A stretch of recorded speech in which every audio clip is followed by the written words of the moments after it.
മകരവിളക്കിനൊരുങ്ങി ശബരിമല തിരുവാഭരണ ഘോഷയാത്ര ഇന്ന് വൈകിട്ടോടെ സന്നിധാനത്ത് എത്തും.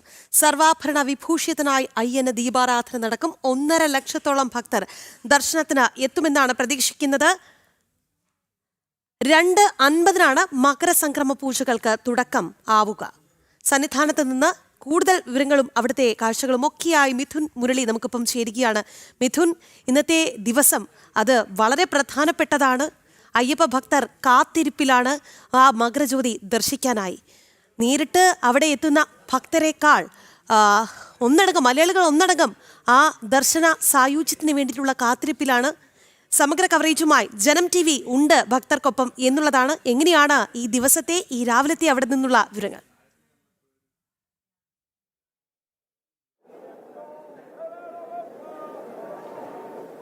രാഗി, കഴിഞ്ഞ 3 ദിവസമായി സന്നിധാനത്ത് എത്തുന്ന ഭക്തജനങ്ങളിൽ കൂടുതൽ ആളുകളും സന്നിധാനത്ത് വിവിധയിടങ്ങളിൽ തമ്പടിക്കുകയാണ്. അയൽ സംസ്ഥാന ഭക്തജനങ്ങളടക്കം സന്നിധാനത്ത് വിവിധയിടങ്ങളിൽ തമ്പടിക്കുന്നുണ്ട്. ഇന്ന് തിരക്കിൽ നിയന്ത്രണങ്ങൾ ഏർപ്പെടുത്തിയിട്ടുണ്ട്. ഭക്തജനങ്ങളെ കടത്തിവിടുന്നതിൽ നിയന്ത്രണമുണ്ട്. ഇന്നലെയും ഇന്നും നിയന്ത്രണമുണ്ടായിരുന്നെങ്കിലും കഴിഞ്ഞ ദിവസങ്ങളിൽ എത്തിയിരിക്കുന്ന ഭക്തജനങ്ങൾ ദർശനം പൂർത്തിയാക്കി മല ഇറങ്ങാത്തതുകൊണ്ട് ഈ മകരജ്യോതി ദർശിക്കുന്നതിന് വേണ്ടി സന്നിധാനത്ത് വിവിധയിടങ്ങളിൽ തമ്പടിച്ചിരിക്കുന്നതുകൊണ്ട് വർണ്ണശാലകൾ ഉയർന്നിരിക്കുന്നതുകൊണ്ട് വലിയ തിരക്കാണ്. അഭൂതപൂർവ്വമായിട്ടുള്ള തിരക്കാണ് സന്നിധാനത്ത് ഈ നിമിഷം അനുഭവപ്പെടുന്നത്. ഈ കഴിഞ്ഞ മണിക്കൂറുകളിലെല്ലാം അനുഭവപ്പെട്ട തിരക്ക് അതിന്റെ വർദ്ധിച്ചു വരുന്ന സാഹചര്യമാണ് സന്നിധാനത്തുള്ളത്.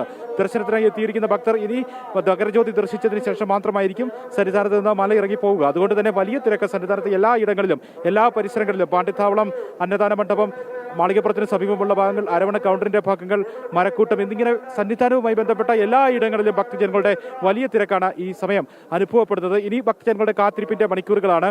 മകരജ്യോതി ദർശിക്കുന്നതിന് വേണ്ടി സർവാഭരണ വിഭൂഷിതനായിട്ടുള്ള ഭഗവാനെ കാണുന്നതിന് വേണ്ടി സർവാഭരണ വിഭൂഷിതനായി തിരുവാഭരണം ചാർത്തി ഭഗവാന് ദീപാരാധന നടക്കുമ്പോൾ പൊന്നമ്പലമേട്ടിൽ മകരജ്യോതി തെളിയുന്ന ആ ഒരു മണിക്കൂറിന് വേണ്ടിയുള്ള കാത്തിരിപ്പിലാണ് ഭക്തജനങ്ങൾ എല്ലാവരും. ഒരു വർഷത്തെ കാത്തിരിപ്പാണ് അയ്യപ്പ ഭക്തരെ സംബന്ധിച്ചിടത്തോളം. ഒരു മകരസംക്രമ നാൾ മുതൽ അടുത്ത മകരസംക്രമ നാൾ വരെയുള്ള ഒരു വർഷത്തെ കാത്തിരിപ്പിന്റെ പൂർണ്ണതയാണ് ഈ ദിവസം. അതുകൊണ്ട് തന്നെ ഈ ഒരു ദിവസം സന്നിധാനത്ത് എത്തുക, സന്നിധാനത്ത് ഒരു നിമിഷമെങ്കിലും നിൽക്കാൻ സാധിക്കുക എന്ന് പറയുന്നത് അയ്യപ്പ ഭക്തരെ സംബന്ധിച്ചിടത്തോളം അത്രയും ആഗ്രഹ സഫലീകരണം നൽകുന്ന ഒരു കാര്യമാണ്. ജന്മ പുണ്യമായി കരുതുന്ന കാര്യമാണ്. ആത്മസംതൃപ്തി നൽകുന്ന കാര്യമാണ്. അതുകൊണ്ട് തന്നെ സന്നിധാനവും പരിസരവും എല്ലാം ഭക്തജനങ്ങളാൽ തിങ്ങി നിറഞ്ഞിരിക്കുന്നു.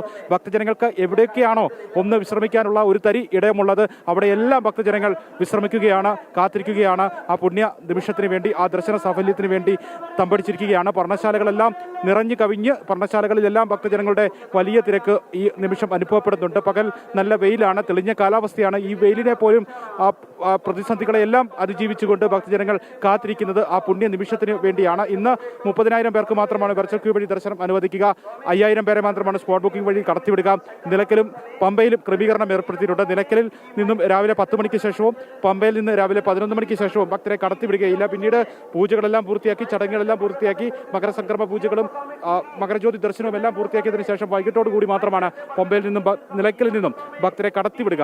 പക്ഷേ ഈ കഴിഞ്ഞ ദിവസങ്ങളിൽ എത്തിയിരിക്കുന്ന ഭക്തജനങ്ങൾ, ദർശനത്തിന് വേണ്ടി 2 ദിവസങ്ങളിൽ എത്തിയിരിക്കുന്ന ഭക്തജനങ്ങൾ, ഇപ്പോഴും ദർശനത്തിന് വേണ്ടി മല കയറി എത്തുന്ന ഭക്തജനങ്ങൾ, ഇവരെല്ലാവരും ഇനി മടങ്ങുന്നത് മകരജ്യോതി ദർശനത്തിന് ശേഷം മാത്രമായിരിക്കുന്നത് കൊണ്ട് വലിയ തിരക്ക്, അഭൂതപൂർവ്വമായിട്ടുള്ള തിരക്ക്. നേരത്തെ സൂചിപ്പിച്ചതുപോലെ എവിടെയൊക്കെയാണോ ഒന്ന് ഇരിക്കാൻ സാധിക്കുന്നത്, ഒന്ന് കിടക്കാൻ, ഒന്ന് തല ചായ്ക്കാൻ ഭക്തർക്ക് എവിടെയൊക്കെയാണോ ഇടമുള്ളത് അവിടെയെല്ലാം കാത്തിരുന്ന വിശ്രമിച്ച ഭക്തരെയാണ് ഈ കഴിഞ്ഞ രാത്രിയിൽ കണ്ടത്. ഇന്നും ഈ തിരക്ക് തുടരുകയും ചെയ്യുന്നത്. ഫ്ലൈ ഓവറിൽ നിന്നുള്ള ദൃശ്യങ്ങൾ കാണാം. ഈ ഫ്ലൈ ഓവറും നടപ്പന്തലും എല്ലാം ഭക്തരാൽ തിങ്ങി നിറഞ്ഞിരിക്കുകയാണ്. നല്ല അലങ്കാരമായി, പുഷ്പാലങ്കൃതമായി ഒരുക്കിയിരിക്കുകയാണ് സന്നിധാനവും പരിസരവും എല്ലാം. ഇന്ന് ഈ പുണ്യ ദിവസം ഏറ്റവും മനോഹരമായി സന്നിധാനം അലങ്കരിച്ചിരിക്കുന്നു. പുഷ്പാലങ്കൃതങ്ങളോടുകൂടി മനോഹരമായി, നയനമനോഹരമായ ദൃശ്യങ്ങളാണ് സന്നിധാനത്ത് നിന്ന് കാണാൻ കഴിയുന്നത്. എല്ലാ സുരക്ഷാ ക്രമീകരണങ്ങളും പൂർത്തിയായിരിക്കുന്നു. രാവിലെ 10:00-ക്ക് ശേഷം ഹരിവരാസന പുരസ്കാരം ഇത്തവണത്തെ സമ്മാനിക്കും. തിരുവിഴ ജയശങ്കർ നാഗസ്വര കലാകാരനാണ് ഇത്തവണത്തെ ഹരിവരാസന പുരസ്കാരമുള്ളത്. ഭക്തിഗാന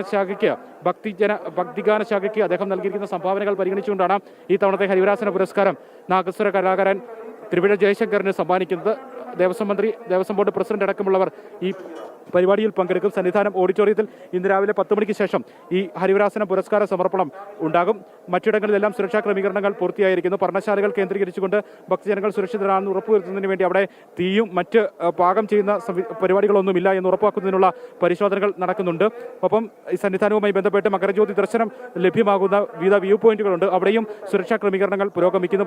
ഉച്ചയോടുകൂടി തന്നെ ഈ മകരജ്യോതി ദർശനം സാധ്യമാകുന്ന ഇടങ്ങളിലെല്ലാം ഭക്തരാൽ തിങ്ങി നിറയും. രാവിലെ തന്നെ അവിടെ സ്ഥാനം പിടിക്കുന്നതിന് വേണ്ടി ഭക്തജനങ്ങൾ വിവിധ മകരജ്യോതി ദർശന പോയിന്റുകളിൽ എത്തുന്നുണ്ട്. ഉച്ചയോടുകൂടി തന്നെ വലിയ തിരക്ക് ഈ മകരജ്യോതി പോയിന്റുകളിലെല്ലാം അനുഭവപ്പെടും. അവിടെയും സുരക്ഷാ ക്രമീകരണങ്ങൾ ഒരുക്കേണ്ടതുണ്ട്. സുരക്ഷാ ഉദ്യോഗസ്ഥരെല്ലാം അവിടെയും വലിയ രീതിയിൽ വിന്യസിച്ചിട്ടുണ്ട് എന്നാണ് മനസ്സിലാക്കുന്നത്. ഒപ്പം സന്നിധാനത്തേക്ക് കടത്തിവിടുന്നതിനും നിയന്ത്രണങ്ങൾ മകരക്കൂട്ടം മുതൽ ബാച്ചുകളായി തിരിച്ചുകൊണ്ട് സാധാരണഗതിയിൽ എന്ന പോലെ ഭക്തരെ കടത്തിവിട്ടുകൊണ്ടിരിക്കുന്നു. വിവിധ ഇടങ്ങളിൽ സുരക്ഷാ ഉദ്യോഗസ്ഥർ കെട്ടിടങ്ങൾക്ക് മുകളിൽ ഭക്തരെ കയറി നിന്ന് അപകട സാധ്യതാ മേഖലകളിൽ നിന്ന് ഭക്തരെ ഒഴിപ്പിക്കുന്നതിനുള്ള നടപടിക്രമങ്ങൾ. ഒപ്പം വിവിധ മേഖലകളിൽ എവിടെയൊക്കെയാണ് ഭക്തജനങ്ങൾക്ക് തമ്പടിക്കാൻ സാധിക്കാതിരിക്കുന്നത് എന്നിവിടങ്ങളിലെല്ലാം സുരക്ഷാ സംബന്ധമായിട്ടുള്ള പരിശോധനകൾ പുരോഗമിച്ചുകൊണ്ടിരിക്കുന്നു. ബോംബ് സ്ക്വാഡ് അടക്കമുള്ള ആളുകൾ ഇവിടെ സന്നിധാനം കേന്ദ്രീകരിച്ചുകൊണ്ടുള്ള പ്രദേശങ്ങളിലും പരിശോധനകൾ നടത്തിക്കൊണ്ടിരിക്കുന്നു. വലിയ തിരക്ക്, അഭൂതപൂർവമായിട്ടുള്ള തിരക്കൊഴിഞ്ഞ സമയമില്ലാത്ത മണിക്കൂറുകളാണ് ഈ 2 ദിവസമായി സന്നിധാനത്ത് നിന്ന് കാണുവാൻ കഴിയുന്നത്. അയൽ സംസ്ഥാന ഭക്തജനങ്ങൾ ധാരാളമായി എത്തിയിട്ടുണ്ട്. അയൽ സംസ്ഥാന ഭക്തജനങ്ങൾ പർണശാലകളിൽ ഉണ്ട്, വിശ്രമിക്കുന്നുണ്ട്. അവർ പർണശാലകൾ കെട്ടി തമ്പടിക്കുന്നുണ്ട്. അങ്ങനെ അയൽ സംസ്ഥാന ഭക്തരുടെയും സന്നിധാനത്ത് മലയാളികളുടെയും എല്ലാം വലിയ തിരക്ക്. ഒരു വർഷത്തെ കാത്തിരിപ്പാണ്.